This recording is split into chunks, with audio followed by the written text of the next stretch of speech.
सरफरोशी की तमन्ना अब हमारे दिल में है, देखना है ज़ोर कितना बाजुए कातिल में है। वक्त आने दे बता देंगे तुझे ए आसमां, हम अभी से क्या बताएं क्या हमारे दिल में है।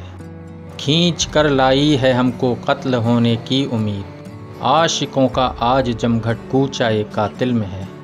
ऐ शहीद मुल्क मिल्लत मैं तेरे ऊपर निसार, अब तेरी हिम्मत का चर्चा गैर की महफिल में है। अब न अगले बलवले हैं और न अरमानों की भीड़, सिर्फ मिट जाने की हसरत अब दिले बिस्मिल में है। यह क्रांतिकारी नज़्म 100 साल बाद भी लोगों के मन में झुरझुरी पैदा कर देती है।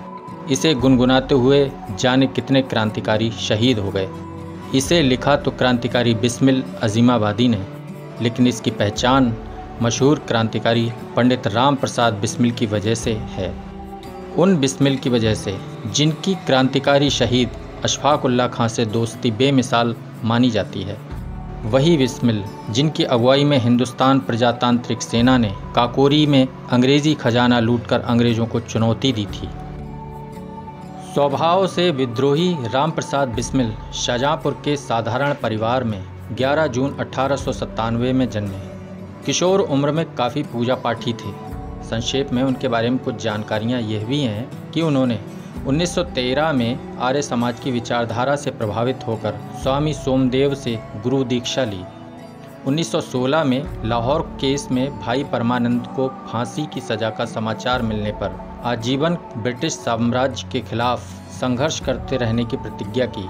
लोगों में क्रांतिकारी भावना को जगाने के लिए अमेरिका को स्वाधीनता कैसे मिली पुस्तक का प्रकाशन किया, जिसकी बिक्री पर संयुक्त प्रांत की सरकार ने रोक लगा दी।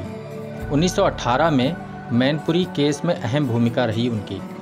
देशवासियों के नाम संदेश के पर्चे के साथ मैनपुरी की प्रतिज्ञा के शीर्षक से कविता लिखकर लोगों में बांटे। 1919-20 में भूमिगत रहते हुए अनेक गद्य और पद्य रचनाएं लिखकर अलग अलग नामों से प्रकाशित कराईं। 1923-24 में फिर से क्रांतिकारी दल का गठन किया, जिसका नाम बाद में हिंदुस्तान रिपब्लिकन एसोसिएशन रखा गया। 1925 में एचआरए की क्रांतिकारी गतिविधियों को संचालित करने के लिए काकोरी नामक गांव में, जो आज एक स्टेशन भी है, सरकारी खजाने को लूटा। संगठन के कार्यों के लिए शस्त्र खरीदे, घर पर अचानक गिरफ्तारी हो गई। 1926 में 21 मई को करीब एक साल बाद धारा 121A, 120B और 369 के अंतर्गत मुकदमा शुरू किया गया। 1927 में लगभग 1.5 साल तक मुकदमा चलने के बाद 6 अप्रैल को सेशन कोर्ट ने फांसी की सजा सुना दी उनको। 16 दिसंबर को उन्होंने गोरखपुर जेल से लिखित राष्ट्र के नाम आखिरी संदेश भेजा। 18 दिसंबर को माता पिता के साथ पार्टी के एक सदस्य शिवराम वर्मा से आखिरी मुलाकात हुई। 19 दिसंबर को उन्हें फांसी दे दी गई। बताया जाता है राम प्रसाद की फांसी की सूचना मिलते ही लाखों लोग उनकी जेल के बाहर इकट्ठे हो गए। इतनी बड़ी संख्या में भीड़ को देखकर ब्रिटिश जेल के अधिकारी डर गए। उन्होंने जेल का मुख्य द्वार बंद कर दिया।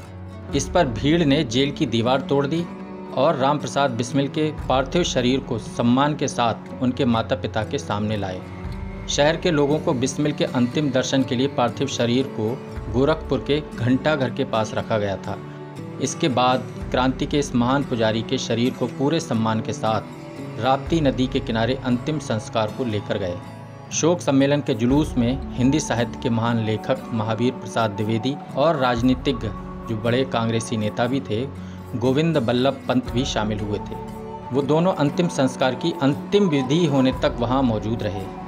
बिस्मिल खुद तो देश के लिए शहीद हो गए थे, लेकिन अपनी शहादत के साथ ही युवा क्रांतिकारियों की एक नई फौज के निर्माण के मार्ग को प्रशस्त कर गए। यहीं से देश के क्रांतिकारी आंदोलन का दूसरा अध्याय शुरू हुआ। चंद्रशेखर आज़ाद और भगत सिंह के नेतृत्व में एचआरए ने देशव्यापी रूप धारण किया और हिंदुस्तान सोशलिस्ट रिपब्लिकन एसोसिएशन बनकर भारत के इतिहास को रोशन कर दिया।